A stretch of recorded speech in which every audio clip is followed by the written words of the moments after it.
More than buildings, they were alive, with memories, recalled as old friends, where history unfolded.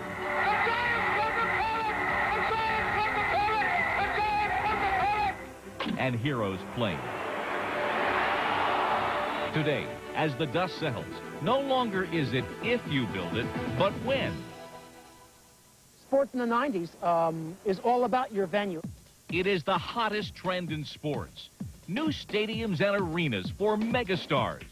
So far in this decade, 40 professional franchises have built new homes. 20 more teams have buildings under construction. 10 others are ready to break ground. 20 more are politicking for a new arena. The total, 90 teams, 3/4 of all the franchises in Major League Baseball, the NFL, the NBA, and the NHL have built new homes or are actively seeking one in the 90s. No team would be able to compete going into the millennium that doesn't have a new stadium. Technology and ingenuity have spawned a new generation of grandiose football palaces. In city after city, baseball is building throwback parks.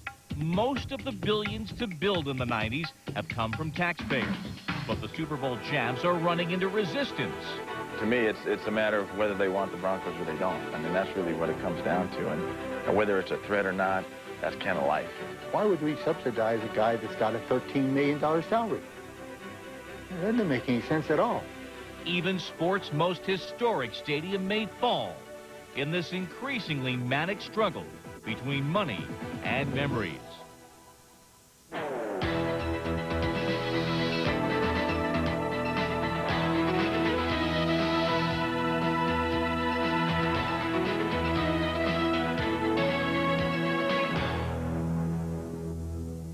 This is the latest sports palace, the newest of the new, Ravens Stadium at Camden Yards in Baltimore. Its regular season debut was week 1 of the NFL as the Steelers beat the Ravens 20-13. And welcome, we come to you tonight from Ravens Stadium. This is more than just a new home for the team that used to be the Cleveland Browns. Owner Art Modell says that this stadium should be worth 3 points a game to his team. Head coach Ted Marchibroda said maybe even a touchdown. But it's more than atmosphere. This stadium gives the Ravens, who won only 10 games during their first 2 years here in Baltimore, the tool to quickly become a better team. That tool is money. As Greg Garber reports, the Ravens need only look to their Maryland neighbors, the Redskins, to see how a new park can make an immediate impact on the field. How's the Cook built, man? Oh, yeah. Good, wasn't it? Great place to play. Wouldn't want to play anywhere else. Jack Kent Cooke Stadium, an artful mix of steel, concrete, and glass. Without this 80,000-seat monolith, these 628 pounds worth of defensive tackle wouldn't have been possible. This past off-season, the Redskins were able to sign free agent Dana Stubblefield, trade for and sign Dan Wilkinson, and re-sign 14 of their own free agents, spending a franchise record $25 million in signing bonuses because of a building. John Kent Cooke is the Redskins president. The stadium, rather, had proven itself, and that in turn generated enough money that we could afford to do this. The Redskins have the NFL's highest average ticket price. Their stadium has 208 luxury suites, ranging in cost from $60,000 a year to $160,000. Their 15,000 premium club seats are the most in the league. At RFK Stadium, former home of the Redskins, 0 luxury suites, 0 club seats. Last year, the $205 million privately financed Jack Kent Cooke Stadium generated $40 million for John Kent Cooke, double the income of RFK the year before. It works hand in hand. The extra $20 million was a chance for him to sign me and Dana. There's teams out there now who's having stadium problems who couldn't bring me in at all. They just honestly tell me there's too much. We couldn't. You're asking too much. We can't do it. The Redskins spent $57.4 million in total salary for Stubblefield and Wilkinson. No team has ever spent more money on a single position in a single year. Your signing bonus, I figured this out, 80 luxury suites. I never thought of it that way, but if you put it that way. Stubblefield received a Redskin record $8 million signing bonus. After 5 seasons with the 49ers, he was this year's most highly coveted free agent. Future free agents around the league have taken notice. I can name off several big-name guys that I'm friends with that are up after this season that wants to come and play for the Redskins. And I'm not going to say any names, but there are guys are looking to come to an organization that's committed to building that stadium, to paying that money for the players, and building a whole winning team. These days, there's a new bottom line in the business of sport. A new stadium doesn't guarantee a winning team, but an outdated one, owners say, makes success on the field nearly impossible. In the NFL, where billions in television revenue are shared equally, the income generated by the stadium can be what tilts the otherwise level field. The teams that have new stadiums versus the teams that don't have stadiums is a differential of revenue generated between $25 and $35 million a year. So it's hard to compete on an apples-to-apples basis. I really don't know if the revenue from a new stadium and skyboxes and all that, you know, because there are some teams that have spent less money and all that kind of stuff and go to Super Bowls. And yes, the money helps, but I'm not sure it's the big difference maker. If you're in a non-competitive situation revenue-wise, it makes it tougher to go get free agents. With their off-season signings, the Redskins in their second year in Jack Kent Cooke Stadium are expected to compete for the NFC East title and make the playoffs for the first time in 6 years. In Major League Baseball, 6 of the 7 teams that built stadiums in the last decade made the playoffs within 2 years of moving in. And the 7th, the Orioles, made it within 4 years. There is no salary cap in baseball and no shared billions from television. So stadium revenue creates an even wider gap between teams with different size markets. The only thing that can help a club in really almost every market that doesn't have revenue streams to be competitive, they have to have a new stadium. It is impossible to consign a club in an old stadium which may be structurally sound but is economically obsolete. And I know it was true in our case in Milwaukee. I know it's true in Detroit. It was true in Seattle. It's been true everywhere. Take Pittsburgh, where a new facility will open in the year 2001. In this market, it means survival. It means giving the Pirates the ability to compete, because we'll about double our revenues, which will allow us to have a payroll in the mid-level range. We had a $9 million payroll last year. We have a $13 million payroll this year. You can't get to the World Series with that sort of spending. I remember back 15, 20, 25 years ago, the Orioles and the Milwaukee Brewers were just 2 peas in a pod, but their revenue streams were identical. Their expenses were identical. When they went into Camden Yards, all of a sudden they became a big market club. So even a big market club today would be at a disadvantage if their stadium can't produce the kind of revenue streams that even smaller and medium-sized markets have. Here we are at about 8th and L, and if you go out to the corner of the Western Meadows building there, you'll see the left field foul pole is the corner of that building. Larry Lucchino is president of the San Diego Padres. Previously, he spent 6 years as Orioles president and oversaw the construction of Camden Yards. Now he wants to do it again in San Diego. Private suites and other seats that'll be out here, so we'll be sitting up here watching the game down there. While other teams are trying to build new stadiums to finance winning, the Padres have financed winning to try to build support for a new stadium. On November 3rd, San Diego voters will decide whether they will pay 2/3 of the $411 million bill for a new downtown ballpark. In 1993 and 1994, the Padres were the worst team in baseball. Lucchino and Chairman John Moores purchased the team in December of '94. And 7 days later, they traded for third baseman Ken Caminiti and center fielder Steve Finley.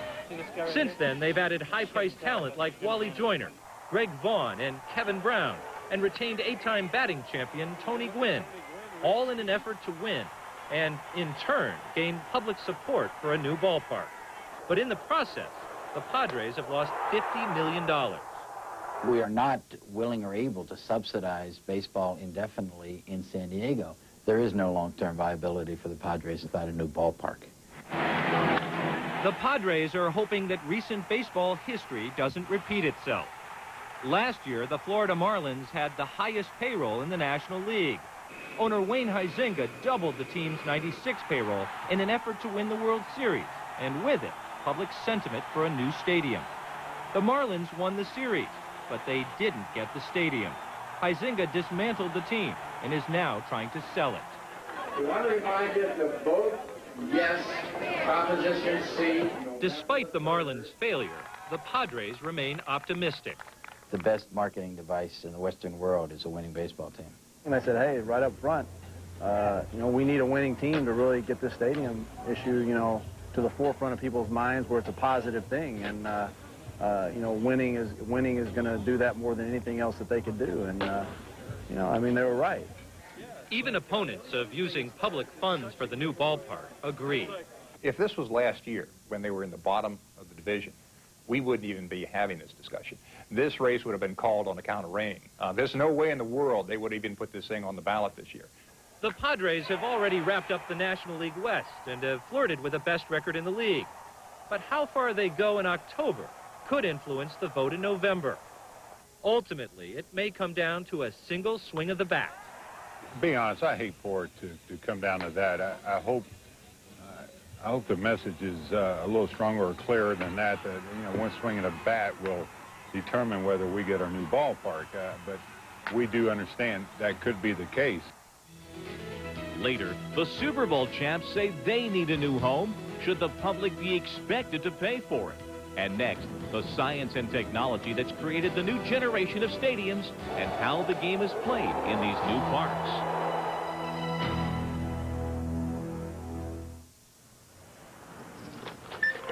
Hey, you got a quarter? Out of cash?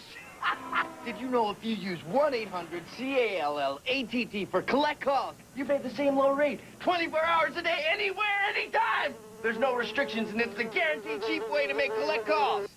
That's great, right? Use 1-800-CALL-ATT for collect calls. C-A-L-L-A-T-T. C-A-L-L-A-T-T. I got it. I did a great deal of research on the automobile. I looked at the Honda Civic, Ford Probe. I always came back to Hyundai. It's a great car.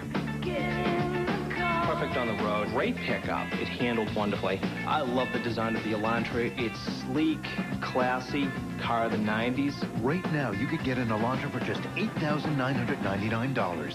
It impressed me completely. Take a test drive and experience it yourself.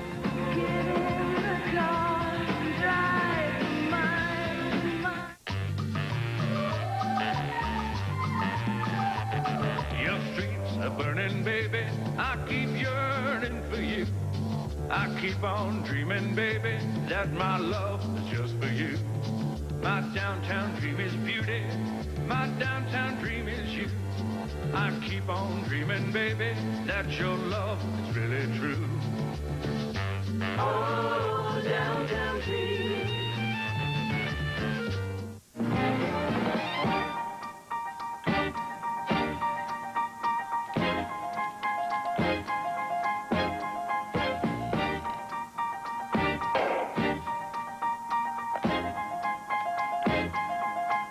Tony's original love, the Blimpie best. Ham, salami, capicola, prosciutini, provolone, choice toppings, all on freshly baked bread. Blimpie, it's a beautiful thing.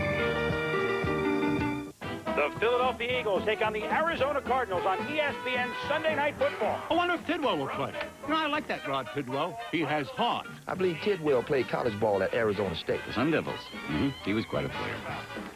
It was a movie, you chowderheads. There's no Rod Tidwell. He was a movie character in the Jerry McHoulihan movie. He has heart. ESPN Sunday Night Football. It all begins with NFL Prime Time at 7:30. Outside the Lines, Stadium Mania is presented by AT&T. It's all within your reach. Raven Stadium holds over 69,000. Every seat has a cup holder and an unobstructed view of the world's largest sports stadium video boards, 100 feet long.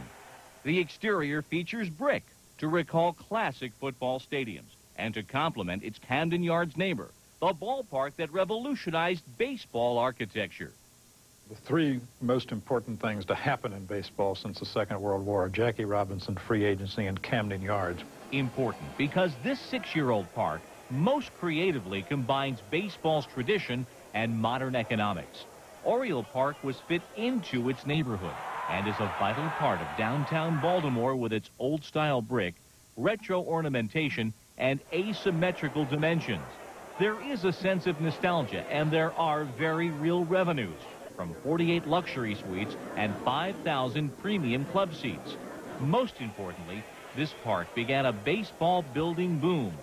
New parks in Cleveland, Arlington, Denver, Atlanta, and Phoenix. They all have roots in the design philosophy of Camden Yards. HOK Sports Facilities Group designed Jacobs Field, Coors Field, and Camden Yards. When Oriole Park said, yeah, you could do something that's very traditional based, that relates to the values of baseball in a very purist way, and you could be very successful. Rich Eisen has more on the current trends in baseball design.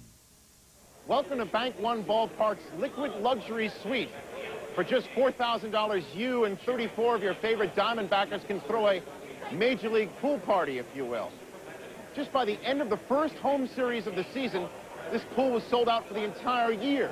It's sponsored right down to the chlorine, it's catered, and it's expected to gross hundreds of thousands of dollars for the team this year. So it's more than just a swimming pool, it's a revenue pool. And it's a sign of the times that this is not your father's ballpark. Take me out to the ballpark, home of the revenue stream. Buy me that third alternate jersey, please, or ribs, or a Caesar, or wine and brie cheese. So it's spend, spend, spend for the home team. You don't even need to watch the game, 'cause there's fun, gimmicks, the sweet life, and more at the new ball game. If the 1990s is a renaissance period for baseball ballparks, then the 20 years prior to that might well be tagged the Dark Ages. Not one park was built exclusively for a major league team. Instead, baseball found itself in an uncomfortable partnership with its football neighbors, sharing huge multi-purpose stadiums that were built to house both sports, yet lending themselves to neither. No one's building multi-purpose anymore for a really good reason.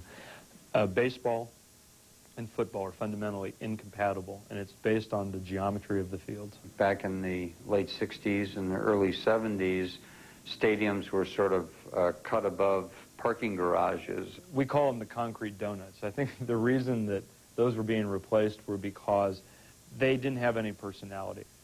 And this is our retail entertainment core of the building. Today, designers are given a wish list from team owners that seem filled with design dilemmas. Give me intimate but high capacity. Make it vintage yet state-of-the-art. Show the fans that it's all about baseball, but in reality, it's about the bottom line. It comes back to the designers to say, what can you do for me to create a fan experience that is going to make people want to come out, get out of their living room and come out to the ballpark, but at the same time generate the kind of revenue I need to be competitive. Intimate seating and massive revenues don't exactly go hand in hand, a problem that has surfaced in arenas for other sports. Chicago's United Center and the Fleet Center in Boston have been criticized for a lack of intimacy and closeness, especially compared to their tightly packed predecessors. The seating bowls are simply bigger, more spacious, and with thousands of added seats. Throw in over 100 luxury suites, and the upper deck gets pushed even farther upward and outward. One study found that 47% of the seats at the Fleet Center would fall completely outside the Boston Garden. Arena designer Rick Martin thinks HOK might have a solution with the Atlanta Hawks' new arena. What we've done here in Atlanta by putting all the suites on one side of the building, it enables us to pull everything forward. And so what would be typically the worst seat in the house in the back row is closer to the floor than any of the new arenas. The trend in baseball is towards more intimacy, and the parks themselves have become attractions, drawing fans regardless of the competitive quality of the tenants. Baseball's the one sport where the venue, the stadium, a lot of times fans go to see that too. It's a happening. When people come to the games in Phoenix, I think the draw is the ballpark. Bank One Ballpark and Turner Field come complete with in-house Hall of Fame exhibits. interactive game areas, restaurants where your dinner seat is also your outfield seat, playgrounds for children, and huge team clubhouse stores. Some sections of Tropicana Field in Tampa and Qualcomm Stadium in San Diego feature choice seats, video screens capable of switching between live cameras, calling up game replays and statistics, and ordering food or pro shop merchandise for seat-side delivery. Fans can show up early and stay late. Watching the game is just one of many options. I used to come to the park early, and I'd watch people here an hour before the game, and they were always on the concourse just milling around. You know, nothing to do. I don't like milling. I like buying. People don't mind spending money if you give them a good reason to. We want to create an entertainment environment that the baseball game is the centerpiece of maybe a half a day's worth of activities. At first, I thought it was too many gimmick things for them to do and less ability for them to watch the game. But, you know, if that's what people want and they come to a situation like that, they have options. It's just a full menu, and there are all kinds of options, but don't ever take away from the game. Whether or not new parks are taking away from baseball is up for argument, but they are changing parts of the game. The uniformly round outfields are disappearing in favor of asymmetrical designs referred to as a Fenway field by owners and architects. An architect will tell you the short porches and quirky corners help define a park's personality. The owners hope it promotes more of baseball's most exciting plays. I guess we can say the purists might tell you, gee, I enjoy a 1-0 game or 2-1 well-pitched game and so on and so forth. I think if you took a lot of votes and let the people speak, that say they enjoy a 9-8 home run hitting triple-double game.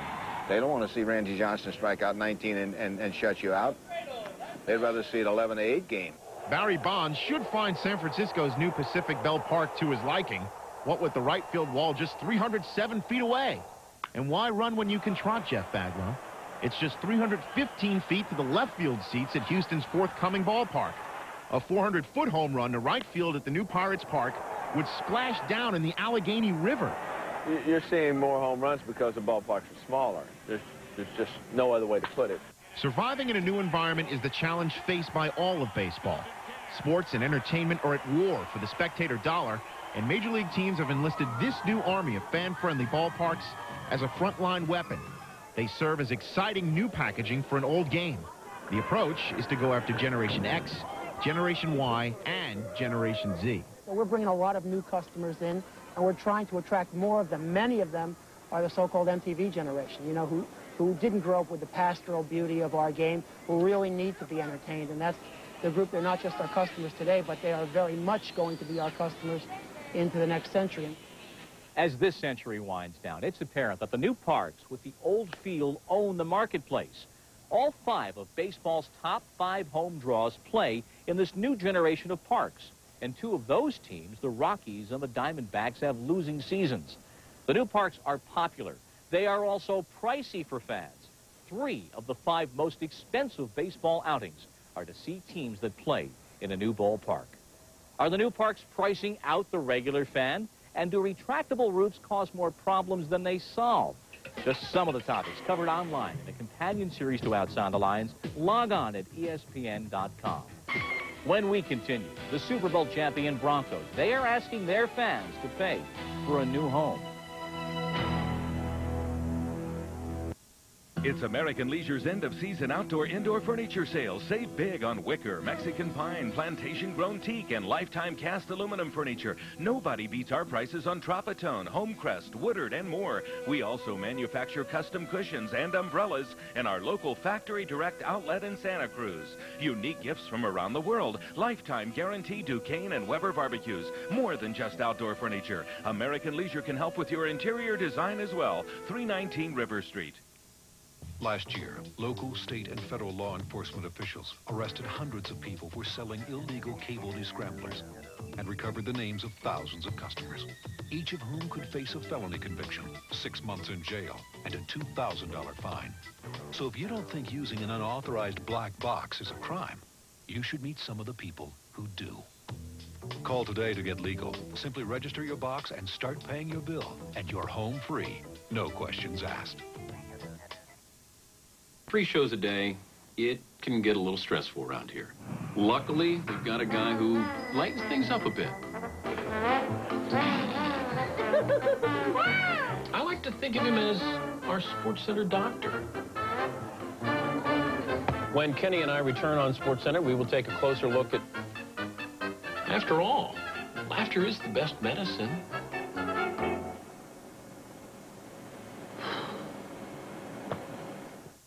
This stadium cost $223 million. That's $23 million over budget. Most of the overrun was kicked in by Art Modell, but $200 million, the entire original cost, is being paid for by the taxpayers of Maryland, mostly from the state lottery. In a recent Washington Post poll, 72% of Maryland residents disapproved of this full financing. Here in Baltimore, where the stadium may mean jobs and revenue, that disapproval was even higher, 74%. In January of this year, the NFL negotiated a breathtaking $19 billion television contract. That deal, in the words of Art Modell, slammed the door on publicly subsidized stadiums. But as Sal Palantonio reports, the Super Bowl champions are trying to pry open that door. We're talking about hundreds of millions of dollars of our taxpayers' money for a project that is totally unfair. This loosely organized group of Denver area residents who call themselves COST, citizens opposing a stadium tax, say it's time to stop giving taxpayer subsidies to millionaire owners and players. We may see John Elway out there telling us that people who earn $35,000 a year ought to contribute their tax dollars so that he and other players can have higher salaries. Now, I don't know John Elway, but I wonder if he can look me in the face and say that to me. It's a matter of whether they want the Broncos or they don't. I mean, that's really what it comes down to. And whether it's a threat or not, that's kind of life. This fall, it's not enough that the Denver Broncos are defending their Super Bowl title in the last year of John Elway's long, glorious career. They are also embroiled in a battle over a tax to pay for a new stadium that could determine the future of the Broncos in Colorado. It's inconceivable that you're going to have a team in the 21st century or on into the 21st century in Mile High Stadium. Pat Boland contends that without luxury boxes, parking, and concession revenue from the proposed stadium, the Broncos cannot remain competitive with teams that have new facilities. He's committed $100 million of his own money for the new stadium and is asking the public to pay as much as $400 million, and says without it, he won't be able to compete and will be forced to sell the team. It really comes down to strictly emotion. And the real question in my mind is, do you want a football team? I think that Pat Boland is only interested in his own pocketbook and not interested in the taxpayer pocketbook. And I always say, look, Pat Boland could disappear from the planet tomorrow, and the issue's still going to be there, you know. So it's really an issue about the football team, not about me. 7 years ago, area voters decided to build Coors Field with a penny on $10 sales tax. This November, voters will decide whether to extend that tax to pay for a stadium for the Broncos. It could expire, and we'd never have to pay another sales tax in the year 2000. So to continue to 2012, which is being proposed in this proposal, means that we're going to pay taxes for another 12 years that we wouldn't have to pay. You know, I think that if you're talking about a penny on $10, I don't think that, you know, that's too much to ask. But then again, there's a lot of people that aren't Broncos fans, so I understand where they're coming from, too. Elway and other Broncos are expected to be pitchmen in a $1 million TV campaign by Citizens for a New Stadium or C-Fans. Bankrolled by local business leaders, the campaign has hired experienced political consultants, public relations experts, and an advertising agency to sell the public. What we're trying to get across to them is what this team means to this community and how important they are to keep them here. If he likes or she likes the product that they see, and they think the stadium is a worthwhile event or an effort, pass the referendum. If they don't. I know the Broncos like to talk about how old the stadium is. We've got schools in Denver that are built before the Broncos stadium was that are old, and they need to be repaired and replaced. Wouldn't it be hard to find value-oriented uses for that money? Recently in Pittsburgh, Seattle, and North Carolina, plans to use public funds to build sports facilities were rejected. Denver voters will be the latest to decide whether using public money to build a new stadium is worth it. Team owners say that it is, because the new facilities bring greater wealth and greater value to the team's region. we figure that in 2 years we'll be generating $1 million a month in tax revenues to the Commonwealth of Massachusetts. These stadiums attract multiples of dollars that create a higher standard of living for everybody around. Stanford economist Roger Knoll has studied the issue for 20 years. And if anybody who votes for a sports team because they think ordinary working people are going to be made better off in their daily working life, that is a huge mistake, and the person who is causing them to believe that is basically committing a public fraud. What will be the benefit economically for this area if there's a new stadium for the Broncos? You know, how many times have I been asked that? Maybe 1,000. You know, what are we going to get out of this thing? You know, what does it, how much does it matter? And there's lots of ways you can answer it. You could say, well, you know, we're bringing all this revenue from television, everything into the area, and that's being spent in the area and all the rest of the stuff. But the bottom line, I think, is that if you have the Denver Broncos and they're on television every Sunday, national or otherwise, it has a huge impact on this community. But measuring a stadium's economic impact has proven difficult. A new study by the city of Phoenix boasts a 34% increase in spending around the new downtown ballpark. But experts say that increased spending around a new stadium is not necessarily new money to the local economy, just consumers changing where they spend it. Look at Baltimore. Camden Yards is part of the revitalization of downtown. But when the Orioles moved away from Memorial Stadium 7 years ago, it created an economic vacuum in that neighborhood. Camden Yards is considered the model of the downtown ballpark, despite costing the local government $11 million a year. The latest city to build a new downtown baseball-only facility is San Francisco. 4 times, Bay Area voters rejected plans to use public money to build the Giants a new ballpark. So the new owners were forced to do something that no one in baseball has done in 35 years. They built it without public money. Instead, they used private financing, including their own money, and selling corporate sponsorships, luxury boxes, and personal seat licenses. Peter McGowan is the Giants president. It's not the easy way to build a ballpark, but it can be done. In Denver, opponents want their owner to put up more of his own money. They're not against the new stadium. They just want Pat Bowlen to pay more than 25% of the costs. We're saying that this is not a fair deal. Vote no, and we'll get a better deal. And if we can get that message across, I think people will buy off on it, and we can get a better deal. Weeks before Election Day, the polls are about even. Are you willing to give up something to get something?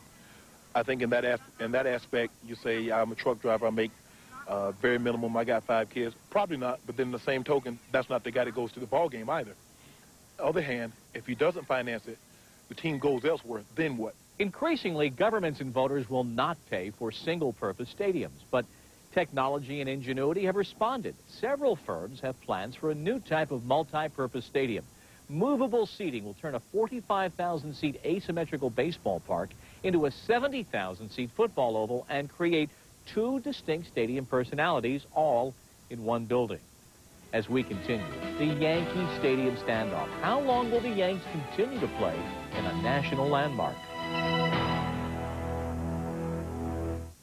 If you thought AT&T One Rate Plus made calling simple at 10 cents a minute, A little too simple, maybe. now there's something that'll have you calling even more. What, are you sick? Introducing 5 cents a minute on weekends. That's half off. AT&T One Rate Plus. 10 cents a minute, anytime, anywhere, and now 5 cents a minute on weekends. How do you sleep at night? Some of you dialing perhaps a little too hard. To get 5-cent weekends, call now to enroll. It began as the product of meticulous Japanese design, but it was sent to Europe for finishing school. It was tested on Austria's Alpine roads, refined on Germany's autobahns, and chased on England's racetracks. Now the car that's proven itself in Europe is crossing the pond. Introducing the all-new Infiniti G20. Born in Japan, educated in Europe, now available in America. We asked the Hartford Wolfpack to try the Norelco reflex action for 21 days. There were signs of resistance. Get that electric out of my face. This ain't gonna do nothing on my beard. But then they began realizing how it adjusted to the contours of their faces for an unexpectedly close, smooth shave without the nicks and cuts of a blade. Kind of like a Zamboni, eh? Even their fans noticed they were changed men. Look at you pretty boys, so smooth. The Norelco Reflex Action. Put it to the test. If you don't like it, we'll give you your money back, guaranteed. I'd like to try a whitening toothpaste, but I need fluoride and tartar protection. No problem. Introducing Aquafresh Whitening Plus Tartar Protection. It's proven to reduce tartar and fight cavities. Well, how's Aquafresh for whitening? Sensational. Aquafresh's patented tri-clean formula gently breaks up stains to get teeth whiter. Not even Rembrandt whitens better. Sounds terrific. Aquafresh Whitening Plus Tartar Protection. Safe to use every day for dazzling whiter teeth. Thursday night football. Colorado State battles Air Force. This Rocky Mountain rivalry has produced wild games, big upsets, and big comebacks. Thursday game night at 7:30, followed by Colorado State versus Air Force at 8. Thursday on ESPN.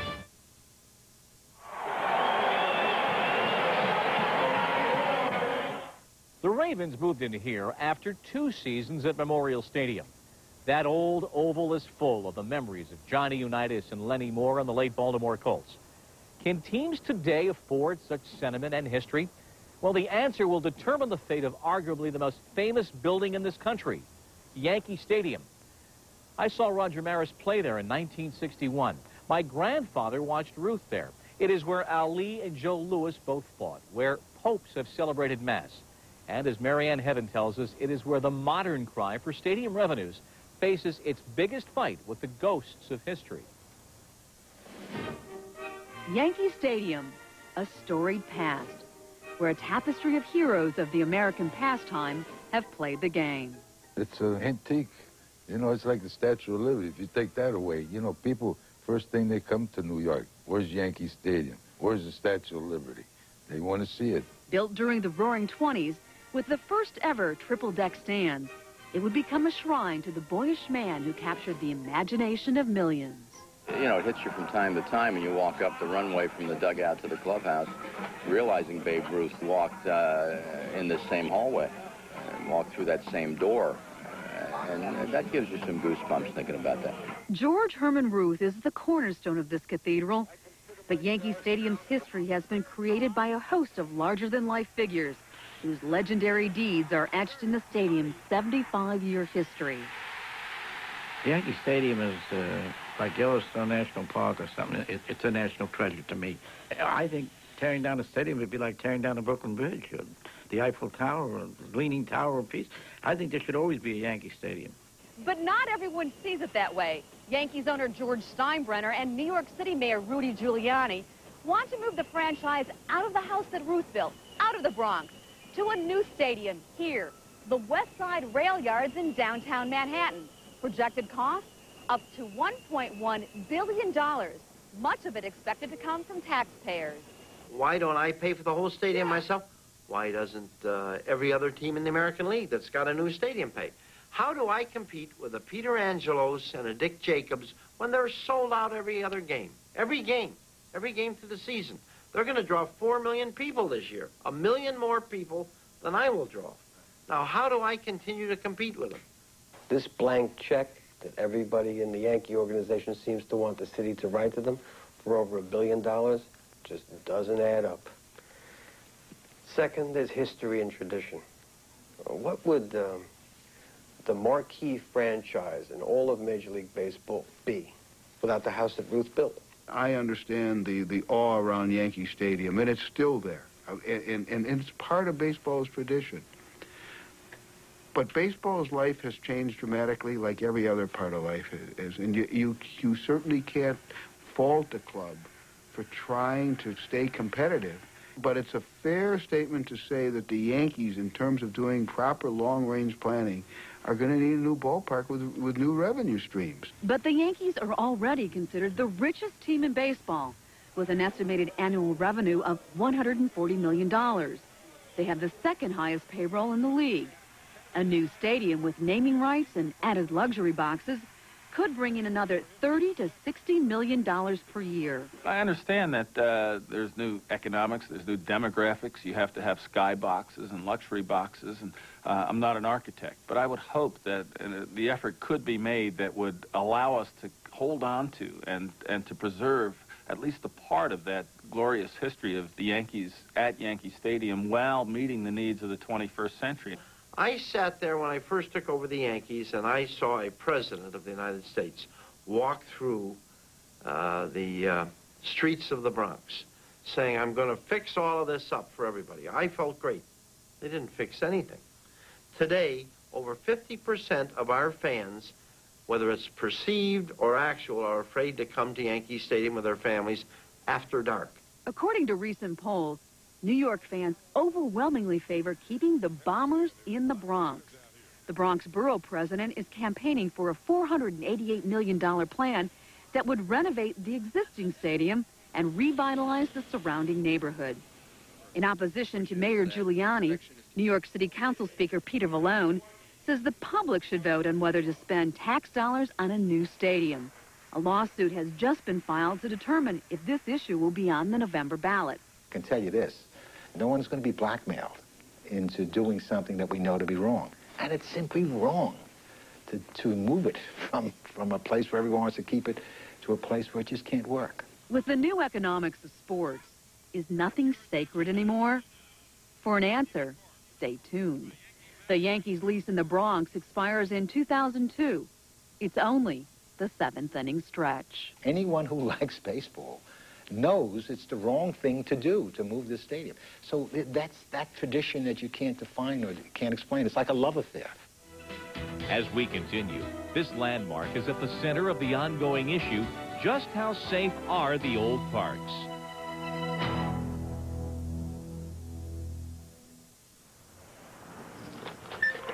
Hey, you got a quarter? Out of cash? Did you know if you use 1-800-CALL-ATT for collect calls, you pay the same low rate 24 hours a day, anywhere, anytime? There's no restrictions, and it's the guaranteed cheap way to make collect calls. That's great, right? Use 1-800-CALL-ATT for collect calls. CALLATT. CALLATT. I got it.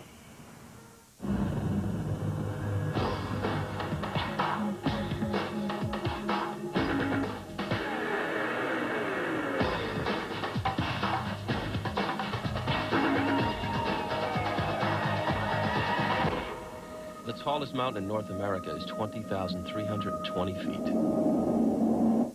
Cool.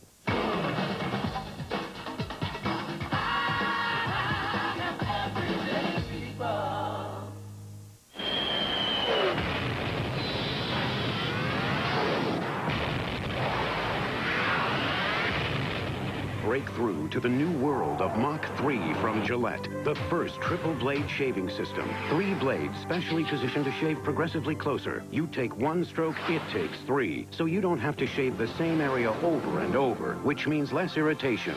3 blades, fewer strokes, less irritation. Mach 3 from Gillette.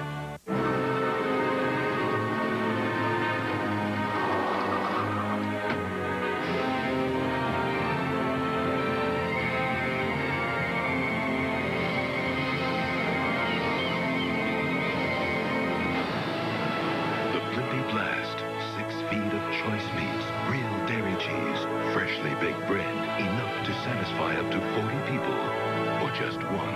Blippy, it's a beautiful thing. The zoom lens, indispensable for televising the 3 kinds of drives found on the tour. Those being wee, less wee, and freaking huge.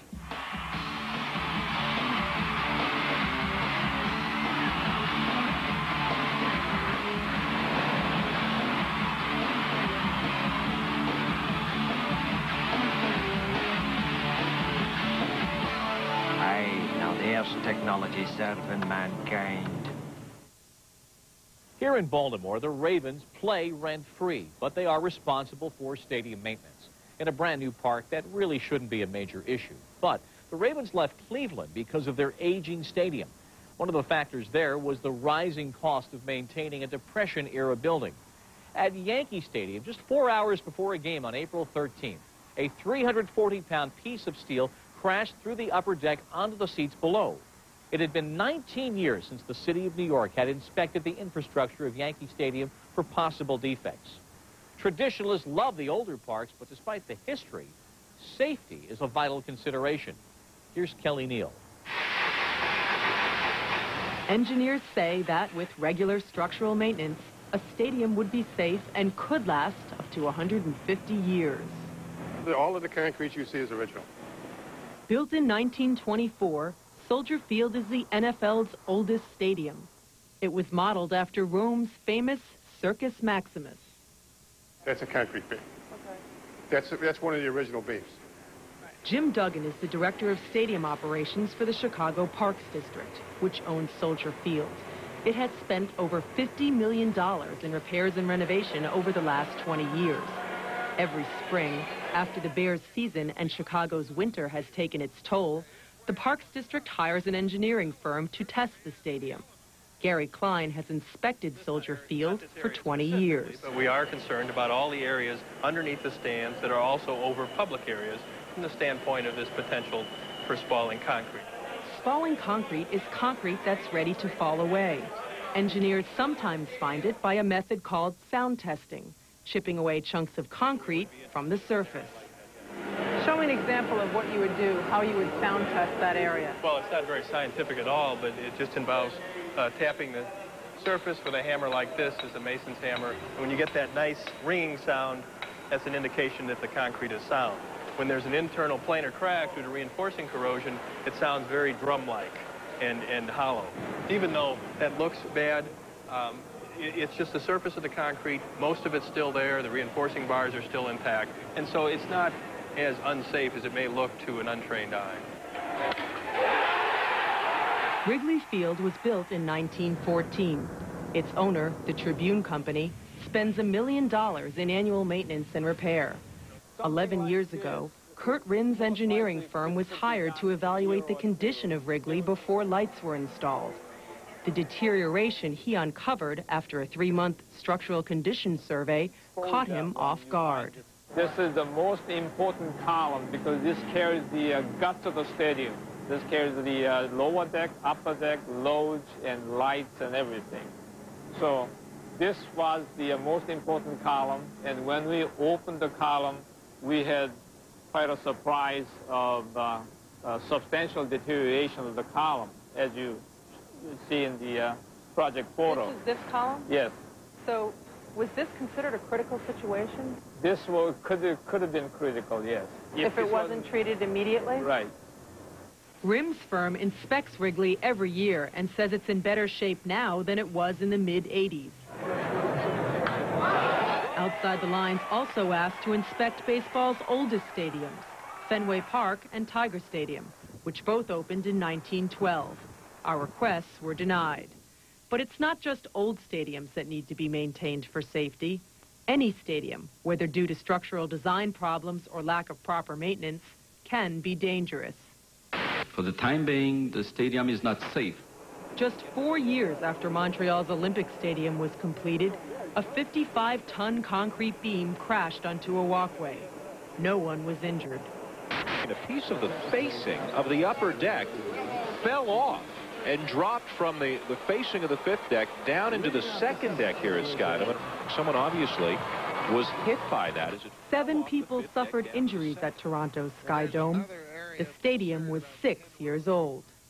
They're fairly large, 4 to 6 feet. They weigh about 25 pounds, and it could be quite dangerous if this tile should fall on someone. But the 4 panels that fell from the Seattle Kingdome's roof didn't fall on anyone, just hours before a Mariners game.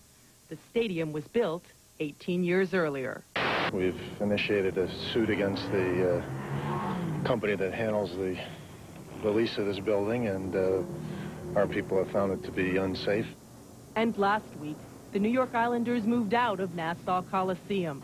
They say that the building hasn't been properly maintained and now, quote, presents a risk of serious personal injury to occupants of the facility.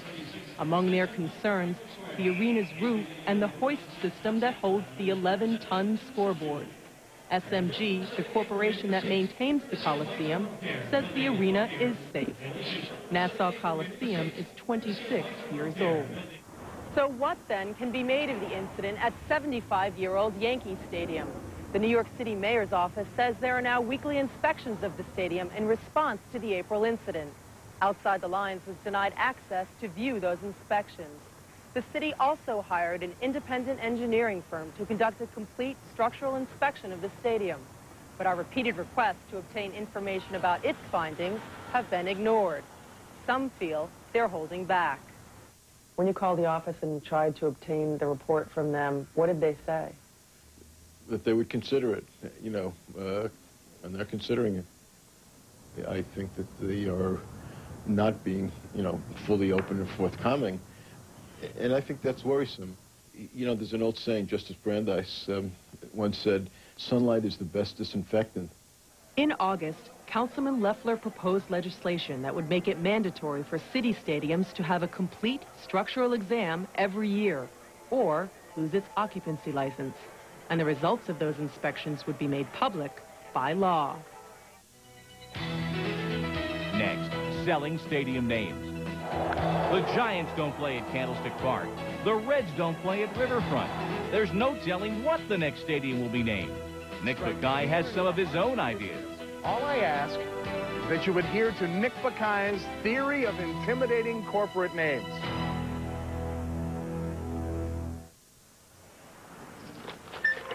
Hey, you got a quarter? Out of cash? Did you know if you use 1-800-CALL-ATT for collect calls, you pay the same low rate, 24 hours a day, anywhere, anytime? There's no restrictions, and it's a guaranteed cheap way to make collect calls. That's great, right? Use 1-800-CALL-ATT for collect calls. C-A-L-L-A-T-T. C-A-L-L-A-T-T. I got it. Parenting is a constant learning process. What you have to do is prioritize. Back in '88, Earl wanted to retire, spend more time with Tiger. But Dad taught me. I met an American Express financial advisor. Dave is a personal friend of mine to this day. We trust each other because we got a track record. It's about making smarter decisions. We're a team, and that's when dreams can happen. American Express Financial Advisors. Rogaine Extra Strength works for 4 out of 5 men. What do you mean works? Regrows hair, or at least stops hair loss. With my luck, I'll be that 5th guy. Probably not. But here's our guarantee. Give Rogaine Extra Strength an honest chance. You be the judge. It stops hair loss, or regrows hair, more hair, thicker hair, faster, or we give your money back. Guaranteed. Rogaine Extra Strength works for you, or your money back. I can't lose. I did a great deal of research on the automobile. I looked at the Honda Civic, Ford Probe. I always came back to Hyundai. It's a great car. Perfect on the road. Great pickup. It handled wonderfully. I love the design of the Elantra. It's sleek, classy, car of the 90s. Right now, you could get an Elantra for just $8,999. It impressed me completely. Take a test drive and experience it yourself.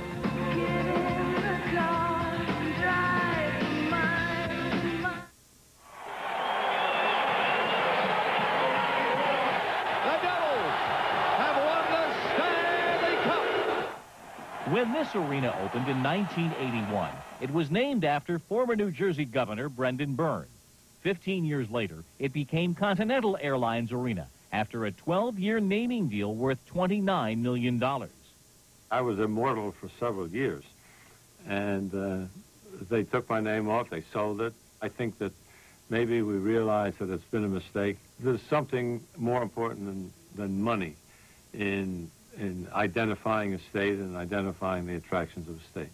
I'd rather have a Joe Louis Arena, something that identifies the building with an accomplishment of a resident of the state. This is still called Raven Stadium, but not for long. Art Modell will make as much as $2 million a year when he closes a naming deal. The Seattle Mariners pay for their entire share of their new ballpark by selling the park's name. More than 40 professional sports arenas, old and new, generate over $1 billion through name sales. That revenue should double within 2 years. Now, the old names roll off your tongue. Fenway Park, Tiger Stadium, the Forum. The new ones? Well, Brendan Byrne is not the only one with regrets about this trend. Here's Nick Bakay. Behold, the future home of the Lakers, Clippers, and Kings. And what shall we call this colossus? The Staples Center. That's right. Some office supplier doles out $100 million, slaps their name up there for 20 years. The highest amount ever paid for stadium naming rights, and proof that Americans spend way too damn much money on Sharpies. But we live in a world where Riverfront becomes Synergy. Candlestick becomes 3Com. These aren't names, they're stock symbols. Arco Arena, Bank One Ballpark, Tropicana Field, the Compact Center, the MCI Center, sterile, limpid, unrewarding stadium names that inspire all the passion of an algebra equation. But the issue isn't corporate names, it's dull names. Names that mean nothing to the consumer or the fan. Me, I'm a word guy. I believe what you call a stadium should swell local hearts with pride and strike fear into the hearts of visitors. So if you gotta sell the handle on your crib, all I ask is that you adhere to Nick Bakay's theory of intimidating corporate names. You just checked into the Roach Motel, No Nonsense Field, Thunderbar Auditorium, Power Gel Park, the Odor Destroyer's Dome. Ladies and gentlemen, welcome to the house that Tuck's medicated pads built. The Big Diaper Sack. That is home field advantage in a box, baby. Welcome to the Denture Bath, Mr. Bond. And of course, the understated, yet oh so masculine, Victory Super Mega Mass 2000 Coliseum. I think I saw the Spice Girls there last summer. But you know what? Don't send mixed messages. In Seattle, insurance giant Safeco put its name on a stadium that was underwritten by 400 million taxpayer dollars. Some are suggesting it be called Citizens Park at Safeco Field. Why not settle for Angry Taxpayers Park? A little intimidation factor. The bottom line is, you better make friends with corporate stadium names. And just remember, Wrigley Field started out as a corporate name, but a century of losing is endowed with a certain heart. Just add another century of mediocre Charger football, and just maybe, Qualcomm will sound quaint.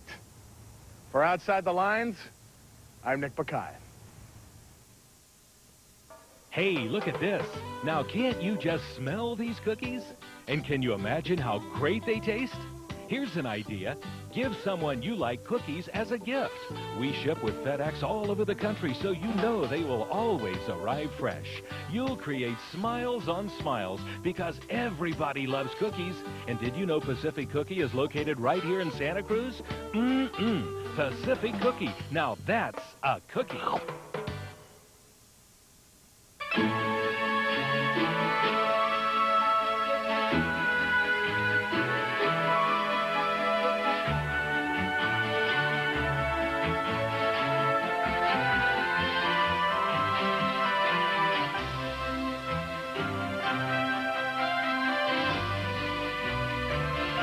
Modern life, home, garden, art, antiques, most unique.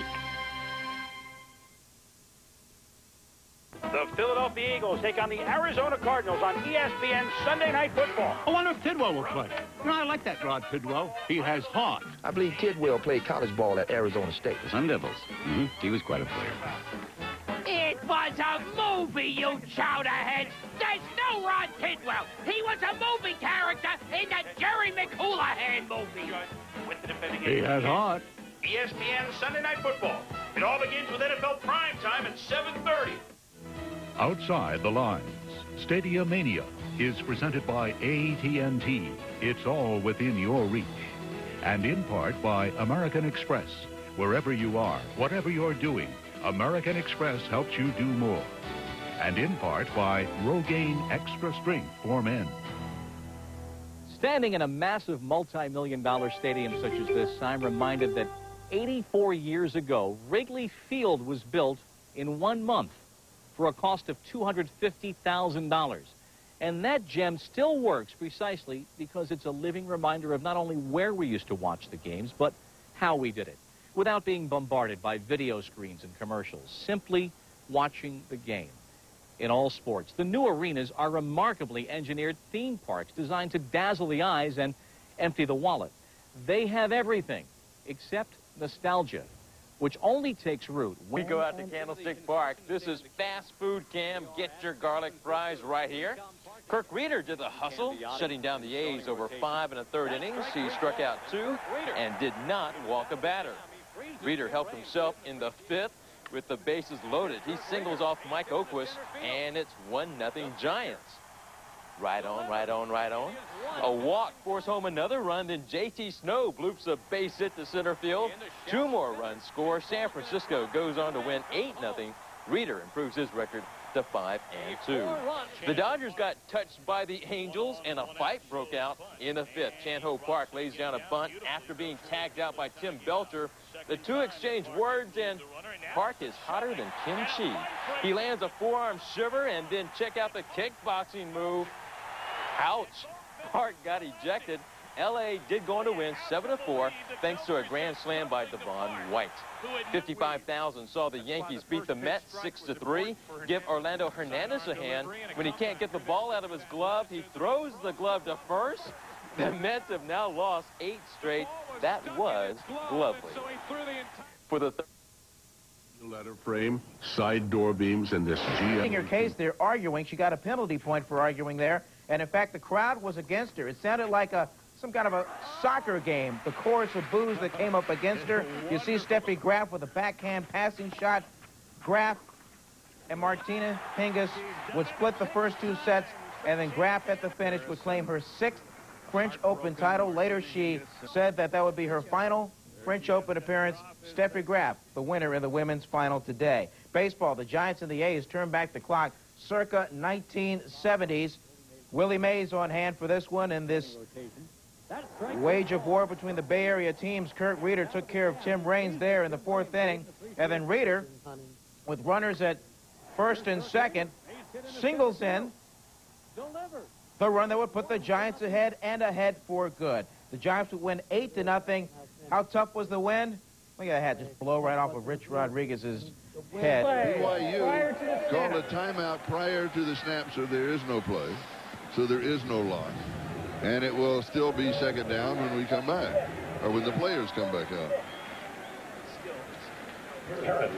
Now, last night we mentioned the fact that we talked with Kyle Bowler. We also talked with his head coach, Tom Homo. You see Tom here, who played at BYU. And we asked about his comments on Kyle Bowler. I don't think that he has the respect of the seniors as far as being a leader. I think they respect him in that he's kind of gone in there and competed.